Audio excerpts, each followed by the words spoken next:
Hello দেয়ার আজকে জুলজির প্রথম থেকে স্টার্ট আমি করব। এর আগে বোটানিতে আমি প্রথম ইন্ট্রোডাকশনটা দিয়ে স্টার্ট করেছিলাম। ইন্টারমিডিয়েট যেহেতু আমি স্টার্ট করব আজকে থেকে, আমি চেষ্টা করব প্রাণীবিজ্ঞান এবং উদ্ভিদ বিজ্ঞানের প্রত্যেকটা চ্যাপ্টারই ইন্ডিভিজুয়াল আলাপ করার। এটা হচ্ছে প্রথম দিকের সূচিপত্রটা আমি একটু আলাপ করে নিতে চাই। যারা এই ভিডিওটা দেখছো তাদের কাছে আমি বলি যে এখন থেকে প্রাণীবিজ্ঞানেরও প্রত্যেকটা চ্যাপ্টারের উপরে আমি চেষ্টা করব একটু করে এক্সপ্লেইন করার, যাতে করে তোমাদের বুঝতে সুবিধা হয়। সূচিপত্রটাতে আমি একটু লিখে রেখেছি যে প্রত্যেকটা অধ্যায় সম্পর্কে তোমাদের একটু যাতে ভালো আইডিয়া থাকে। অ্যাজ ইউ নো যে তোমাকে A+ পেতে গেলে, এবং যেহেতু নাম্বার সহ তোমার গ্রেডিংটা আসবে, so you need to target the maximum. শুধুমাত্র 80 পেয়ে A+ পাওয়ার থেকে যদি একটু ভালো মতো ইনপুট দিয়ে মোর দ্যান 95 পাওয়া যায়, it's a credential matter for you. So এখানে টোটাল জীববিজ্ঞানের দ্বিতীয় পত্রে 12টা চ্যাপ্টার আছে। এই 12টা চ্যাপ্টার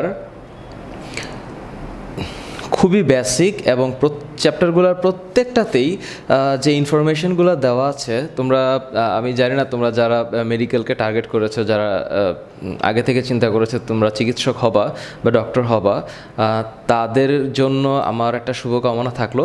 কারণ এই বায়োলজিটা, প্রাণীবিজ্ঞান অংশটাতে মানব দেহের উপরে যে চ্যাপ্টারগুলো আছে এগুলোরই বিশ্লেষিত রূপ কিন্তু মেডিকেলের কারিকুলামে আছে।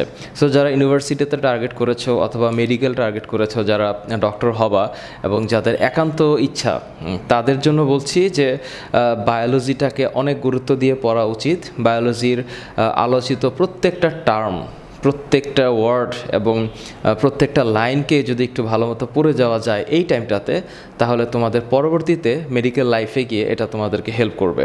এবং তোমরা HSC পরীক্ষার পরে বিভিন্ন মেডিকেল ভর্তি কোচিংগুলো করবে, সেখানে আরও বিস্তারিতভাবে জানবে যে প্রত্যেকটা চ্যাপ্টারের অবজেক্টিভগুলো কতটা বৈচিত্র্যপূর্ণ হতে পারে, কতগুলো ডাইভার্সিভ হতে পারে, এবং কিভাবে ম্যাক্সিমাম নাম্বার পাওয়া যায়। কারণ তোমরা জানো যে অ্যাডমিশন টেস্টের ক্ষেত্রে 1 নাম্বারও ম্যাটার করে। So on that occasion you have to be very serious in terms of that part. কারণ ইন্টারমিডিয়েটে টাইমটা খুব দ্রুত চলে যায় সামনে থেকে। হঠাৎ করেই দেখবে যে ফার্স্ট ইয়ার কমপ্লিট হয়ে গেছে, you are on second year, and if you feel that a lot of things যে তুমি পড়ে আসো নাই, তখন ভিতরে একটা হেজিটেশন কাজ করতে পারে বা একটা টেনশন কাজ করতে পারে। And actually tension gives nothing. So whether you are, আমার এই ভিডিওটা যারা দেখছো তাদের মধ্যে সেকেন্ড ইয়ার ফার্স্ট ইয়ার যারাই থেকে থাকো, তুমি যে অবস্থাতেই থাকো, তোমার মনে করতে হবে যে যতটুকু ব্যাক তুমি পিছনে ফেলে আসছো, যেগুলো তুমি পড়ো নাই, তুমি এখনও যদি স্টার্ট করো, এটা অগাস্ট মাস, আমার মনে হয় সামনের পরীক্ষার টাইম পর্যন্ত তোমরা যথেষ্ট টাইম আছে। You can fill up your dream, no problem. So ওই জায়গাটাতে হেল্প করার জন্য আমি নেক্সট ভিডিওগুলো আপলোড করব, শুধুমাত্র জুলজির প্রত্যেকটা চ্যাপ্টারকে এক্সপ্লেন করার জন্য। সো সেই হিসাবে আমি একটু প্রথম থেকে একটু আলাপ করে যাচ্ছি। প্রথম অধ্যায় যেটা, এটা হচ্ছে প্রাণীর বিভিন্নতা ও শ্রেণীবিন্যাস। Very commonly you know from your SSC knowledge that শ্রেণীবিন্যাস কী জিনিস। শ্রেণীবিন্যাস হচ্ছে একটা আন্তর্জাতিক পদ্ধতি, যে পদ্ধতিতে প্রত্যেকটা জীবকে কিছু স্পেসিফিক স্টেপসে ভাগ করা হয়েছে, which is called taxa, and the father of taxonomy is Carolus Linnaeus. So এই যে ক্যারোলাস লিনিয়াসের প্রবর্তিত সিস্টেম অ্যান্ড নেচার গ্রন্থের যে ক্লাসিফিকেশন, এই ক্লাসিফিকেশনটা নিয়ে এই চ্যাপ্টারে পড়তে হবে। And you know there is called the animal diversity, বা প্রাণীর বিভিন্নতা বা হচ্ছে প্রাণীর বৈচিত্র্যতা। প্রাণী বৈচিত্র্যতা 3 ধরনের। নাম্বার 1 হচ্ছে স্পিসিস ডাইভার্সিটি, নাম্বার 2 হচ্ছে জেনেটিক ডাইভার্সিটি, অ্যান্ড নাম্বার 3 হচ্ছে ইকোসিস্টেম ডাইভার্সিটি। মানে বাস্তুতান্ত্রিক বৈচিত্র্য, জিনগত বৈচিত্র্য এবং প্রজাতিগত বৈচিত্র্য আছে প্রাণীদের মধ্যে। প্রথম অধ্যায়ে তোমরা খণ্ডকায়ন, ট্যাগমেটাইজেশন এবং সিলোম, এই জিনিসগুলো পড়বে, এবং তোমরা জানবে যে প্রাণীবিজ্ঞানের কতগুলো মেজর ভাগ আছে, যেই ভাগগুলো like Porifera, Cnidaria, Platyhelminthes, Nematoda, Annelida, Arthropoda, Mollusca, Echinodermata, Chordata. These are the major phylum. এছাড়াও আরও 33 ফাইলাম আছে, হুইচ ইজ মাইনর, কিন্তু বইয়ে আলোচনার সুবিধার্থে তোমাদেরকে 9টা পর্বের ব্যাখ্যা করা হয়েছে এবং কর্ডাটার আবার কিছু সাব টাইপ ব্যাখ্যা করা হয়েছে। ওই কর্ডাটার সাব টাইপগুলো আবার একটু ইম্পর্ট্যান্ট। এখানে সবচেয়ে চ্যালেঞ্জিং ইস্যুটা হচ্ছে যে প্রাণীর পর্বের নাম মনে রেখে তাদের বৈশিষ্ট্যটাকে মনে রাখা, এটা ডিপেন্ড করে প্র্যাকটিসের উপরে। আমি চেষ্টা করব যে তোমাদেরকে এরপরে যখন আমি চ্যাপ্টার ওয়াইজ ব্যাখ্যা করব, পরিফেরার বৈশিষ্ট্যগুলা, নেমাটোডার বৈশিষ্ট্যগুলা, কর্ডাটার বৈশিষ্ট্যগুলোকে আলাদাভাবে চিন্তা করার। কারণ সৃজনশীলটা তো হচ্ছে এমন একটা সিস্টেম যেখানে তোমাকে অনেকটা নলেজ না থাকলে কিন্তু পারফেক্টলি অ্যান্সার করা যায় না to get the maximum marks. As you know, বায়োলজিতে অনেক চিত্র আছে, চিত্রগুলোকে প্র্যাকটিস করতে হবে। এই চ্যাপ্টারের চিত্রগুলো আঁকানোর প্রয়োজন নেই, কারণ প্রাণীর চিত্র পরীক্ষা লিখতে হবে না। হাইড্রার চিত্রটা ইম্পর্টেন্ট, যেটা এই অধ্যায়ে আছে সেকেন্ড চ্যাপ্টারে। কিন্তু এই অধ্যায়ে যে বিভিন্ন প্রাণী দেওয়া আছে, এদের figure is not much important, but the important thing is to memorise the properties of different phylums. সেই ক্ষেত্রে একটু মনোযোগী হইতে হবে। সেকেন্ড চ্যাপ্টারটা হচ্ছে প্রাণীর পরিচিতি। এটা হচ্ছে ইন্টারমিডিয়েটের সিলেবাসে 3টা প্রাণীকে নিয়ে ব্যাখ্যা করা হয়েছে এই চ্যাপ্টারে, হুইচ ইজ হাইড্রা, ঘাসফড়িং এবং হচ্ছে রুই মাছ। এই 3টা থেকে একটা সৃজনশীল কোনো না কোনো বার আসে। সো কোনটা আসবে এটা কলেজ টু কলেজ ভ্যারি করে, কারণ কলেজের টিচাররা বিভিন্ন আসপেক্টে পড়ান। ওনারা হাইড্রা, ঘাসফড়িং, রুই মাছ তিনোটাই একই গুরুত্ব দিয়ে পড়িয়ে থাকেন, যদিও ইউজুয়ালি ঘাসফড়িংটা ইম্পর্ট্যান্ট। বিকজ এইচএসসির এই সিলেবাসের আগের যে সিলেবাসটা ছিল বা আগের যে কারিকুলামটা ছিল, সেখানে আরশোলার ব্যাখ্যা ছিল অনেক। আরশোলা ছিল 7.3, মানে 7 নম্বর চ্যাপ্টারের 3য় পরিচ্ছেদটা ছিল শুধুমাত্র আরশোলাটাকে নিয়ে, সেটা অনেক বড় আকারে ব্যাখ্যা ছিল আগের সিলেবাসটাতে। বাট এই সিলেবাসে আরশোলার বদলে ঘাসফড়িংকে ব্যাখ্যা করা হয়েছে একই আঙ্গিকে, which is nearly similar to the Periplaneta americana. Periplaneta America হচ্ছে আরশোলা সায়েন্টিফিক নেম, ওটার সাথে এইটার একটা লিঙ্কেজ করা হয়েছে এই চ্যাপ্টারটাতে। সেই হিসাবে দিস ইজ কম্পারেটিভলি ইম্পর্ট্যান্ট। হাইড্রাও important. Hydra, to know hydra, it's very easy topic যে হাইড্রাটাকে ভালো মতো জানার জন্য। হাইড্রার দেহের গঠন, হাইড্রার প্রজনন, হাইড্রার চলন, হাইড্রার বংশবিস্তার এবং হচ্ছে হাইড্রা কীভাবে শিকার ধরে, হুইচ ইজ নেমাটোসিস্ট বা নিডোসিলের গঠনটা একটু ইম্পর্ট্যান্ট। এবং হাইড্রা হচ্ছে যেহেতু দ্বিস্তরীয় প্রাণী, ওর একটোডার্ম আছে, মেসোডার্ম আছে। ওর একটোডার্মে কিছু কয়েক ধরনের সেলস আছে, ওর মেসোডার্মে কয়েক ধরনের সেল আছে। এগুলো একটু স্টাডি করতে হবে, যে এইগুলো আমি তোমাদেরকে ইন্ডিভিজুয়ালি ব্যাখ্যা করবো। আমি জাস্ট তোমাদেরকে জানায় রাখছি এবং তোমরা জানো অলরেডি যে কী কী আছে এগুলোতে। ফাইন, 3rd চ্যাপ্টার থেকে শুরু করে 9th চ্যাপ্টার পর্যন্ত, হ্যাঁ, 1, 2, 3, 4, 5, 6, 7, এই 7টা chapter is really important. You should not skip any part of this 7th chapter because it's all about human body, and those are just planning for like a medical study. যারা মানে doctor হওয়ার চিন্তা ভাবনা করতেছো বা মেডিকেলে পড়বে বলে মনস্থির করেছো, তাদের জন্য তো এই 7টা chapter must, emergency. You should not skip any chapter. You should not skip any lines of any chapter because starting from the digestion and absorption, পরিপাক, শুধুমাত্র মানুষের এলিমেন্টারি সিস্টেম নিয়ে কথা বলা হয়েছে, which start from mouth to Anas, এবং এটার ভিতরে মানুষের দাঁতের গঠন থেকে শুরু করে স্টোমাকের মধ্যে কী কী ধরনের কেমিক্যাল রিয়াকশন হচ্ছে, ইন্টেস্টাইনে কীভাবে খাদ্য পরিপাক হচ্ছে, কোন কোন এনজাইমগুলো কাজ করতেছে, কোন কোন হরমোনগুলো কাজ করতেছে, লিভারের ফাংশনগুলো কী, প্যানক্রিয়াসের ফাংশন কী, these are included here. So this chapter deals with only the alimentary system, মানে মানুষের পরিপাক তন্ত্র নিয়ে আলাপ করা হয়েছে। ওকে, দেন এটা হচ্ছে মানুষের ব্লাড সার্কুলেটরি সিস্টেম নিয়ে। This chapter is again more important because this chapter includes heart. So you know about heart well from your previous knowledge, তোমরা জেনে থাকবে, কিন্তু কারিকুলামে যেহেতু আছে, যেহেতু বইয়ের মধ্যে পড়তে হবে, so this chapter includes about the blood cells. As you know, we have to composition of blood, which is plasma and blood cells, and we have 3 types of blood cells, which is RBC, WBC and platelets. And after that, in this chapter includes also heart, which is the central pumping organ to circulate the body's blood, and with the function of lung also. So এই চ্যাপ্টারে আলাপ করা হয়েছে heart beat, হার্টের cycles, হার্টের মধ্যে কোনো ধরনের ডিফর্মিটিস থাকলে, হার্ট অ্যাটাক, এখানে আলাপ করা হয়েছে heart failure, bypass surgery, open heart surgery, হ্যাঁ, this things included which is real, মানে exclusively practical, and you should know it because of you are going to do, if you are a medical student তোমাকে এগুলো নিয়ে deal করতে হবে। So previously if you set your brain that you are going for medical studies, you just concentrate here, you need to just concentrate over here. Shashan Kriya. This chapter includes about lungs, and we have nose and then nasopharynx, and then we have two lungs with the trachea and bronchus and bronchiole.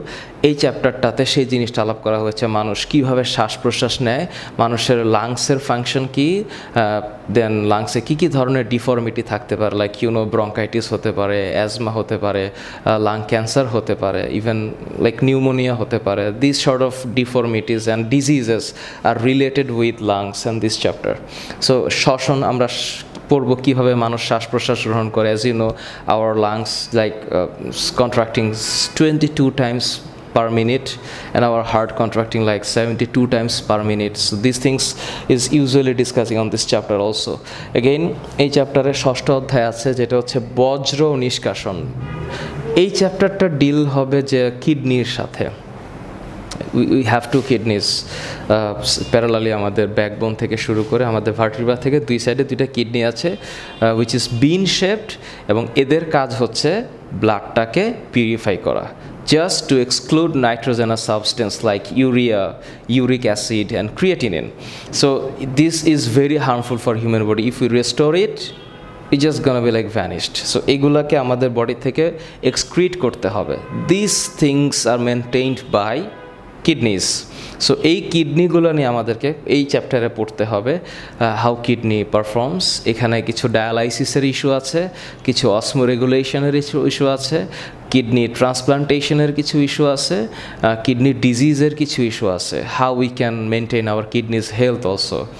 আমাদের অতিরিক্ত পরিমাণে protein খাওয়া উচিত না, so that আমাদের কিডনিটাতে অনেক বেশি পরিমাণে নাইট্রোজেনাস সাবস্টেন্স লাইক অ্যাসিডিক একটা রিয়াকশন হবে কিডনিতে।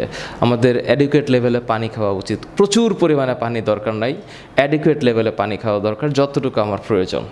সো এখানে অসমোরেগুলেশনের ইস্যু, কিডনি ট্রান্সপ্লান্টেশনের issue, then lot of other issues related with this chapter, আমি এটা নিয়ে আলাপ করব। চলন এবং অঙ্গ চালনার ক্ষেত্রে this chapter deals with the skeletal system of human body, how many bones and like cartilages we have, the difference between bones and cartilage, মানুষ কীভাবে চলাফেরা করছে, মানুষের স্ট্রাকচারগুলো কী কী, প্রত্যেকটা বোনসের নেম, প্রত্যেকটা বোনসের ব্যাপারে একটা idea. You need to know about the skull, about the vertebra and all sort of like the hard parts of the body. হ্যাঁ, এটা হচ্ছে সেই অধ্যায়।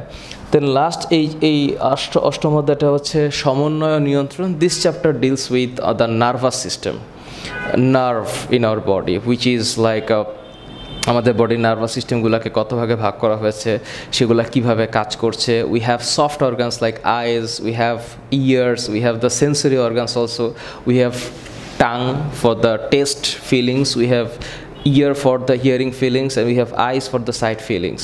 So these things is also included over here in this chapter, coordination and control. Again, এই চ্যাপ্টারটাতে মানব জীবনের ধারাবাহিকতা, এই চ্যাপ্টারে আলাপ করা হয়েছে যে মানুষের প্রজননতন্ত্রটা নিয়ে, পুরুষ প্রজননতন্ত্র, স্ত্রী প্রজননতন্ত্র, কিভাবে আমাদের প্রজননের ধারা, বংশধারা বজায় রাখছি আমরা, বা আমাদের পূর্বপুরুষ থেকে আমরা কিভাবে চলে আসছি, কিভাবে নিষেক হচ্ছে, কিভাবে জাইগোট তৈরি হচ্ছে, কিভাবে ফিমেল বডির ভিতরে জাইগোট ডেভেলপ হচ্ছে, এক একটা স্টেজের ব্যাখ্যা করা আছে এখানে।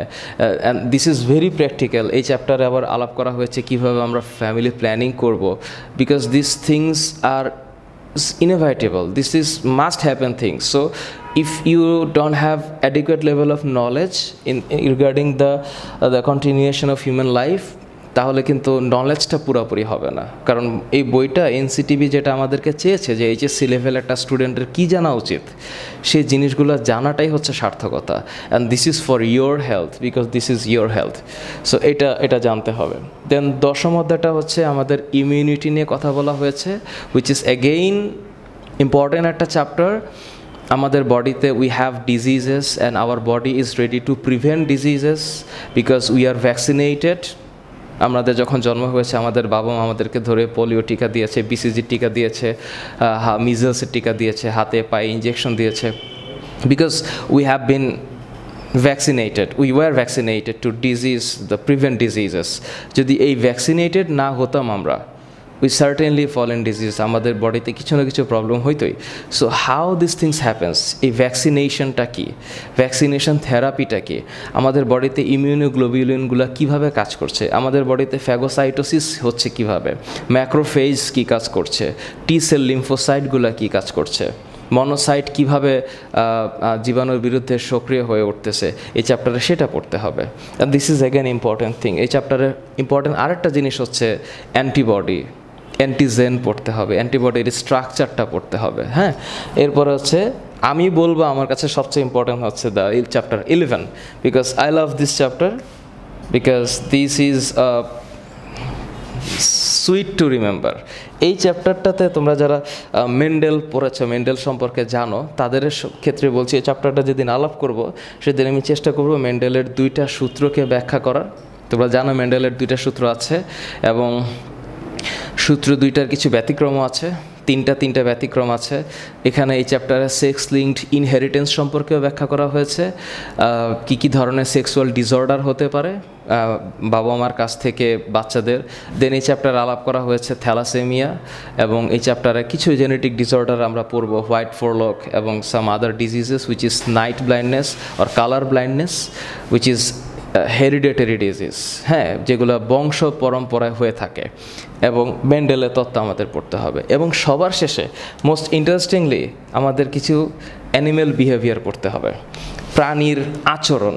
এই চ্যাপ্টারটা totally different in a sense because this chapter contains some new terms, some new words which is attractive, which is interesting to know, যে এই চ্যাপ্টারগুলোতে এই চ্যাপ্টারটাতে বেশি করে প্যাভলভের যে তত্ত্বটা ব্যাখ্যা করা হয়েছে এবং ফিক্সড অ্যাকশন প্যাটার্ন, কিছু ইনস্টিংক্ট ব্যাখ্যা করা হয়েছে, এবং আরও কিছু সহজাত প্রবৃত্তির কথা আছে যেগুলো এই চ্যাপ্টারটা আজকে একটু অন্যরকম টেস্ট তোমাকে দিবে। এই চ্যাপ্টারটা রিডিং পড়লে তোমার যে নতুন ওয়ার্ডগুলো তোমরা পাবা বা আমি তোমাদের দেখাবো, সেগুলাকে একটু লিখে প্র্যাকটিস করতে হবে so that you can memorise. So এই হচ্ছে মোটামুটি টোটাল 12টা চ্যাপ্টারের একটা ছোট্ট পরিচিতি। আমি কন্টিনিউয়াসলি চ্যাপ্টারগুলোকে ইন্ডিভিজুয়ালি আলাপ করার ট্রাই করব, এবং আমার সর্বোচ্চ চেষ্টা থাকবে তোমরা যারা এই ভিডিওটা দেখবা তারা যাতে প্রত্যেকটা চ্যাপ্টার বুঝতে পারো, এবং so that I can be a part of your success. So till then আমি আল্লাহ হাফেজ, এবং এরপর থেকে প্রত্যেকটা চ্যাপ্টারে আমি আলাপ করব। আল্লাহ হাফেজ, টেক কেয়ার।